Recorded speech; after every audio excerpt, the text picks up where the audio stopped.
Dakle, kako se pristupa stražnjem sjedalu? Kako? Lako.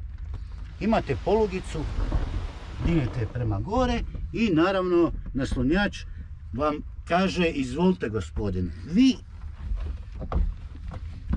se izborite za sjedenje na zadnjem sjedalu, a to su obično djeca za koje nije važno kako će ući. Evo, dakle, evo pogledajte sad, visok sam 187, imam mjesta gore puno, za koljena ima puno mjesta, jednostavno fantastično za dvije odrasle osobe. Dakle, u svakom slučaju, sa zadnjeg sjedišta morate ostaviti nekoga da vam obori prednje sjedište, jer sami kako ćete izaći?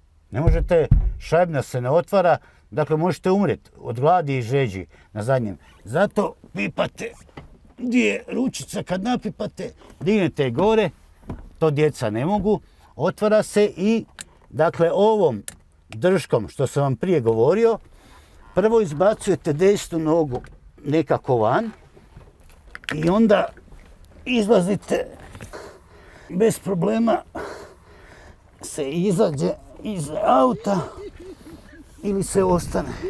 Samo malo. Znam da se nekako izlazi, a sad evo, ubi me, ne mogu se sjetiti kako se izlazi.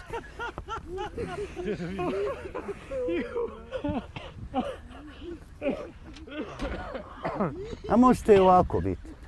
Mislim da se drugčije izlazi. Ne izlazi se iz trabanta kako si i ušao. To nije takva, nego se ovako prebaci se na drugi sic i onda se ovako izađe na drugu stranu van.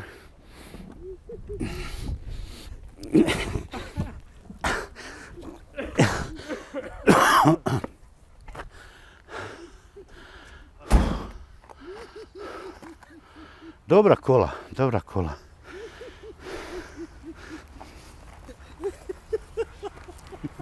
Snaga je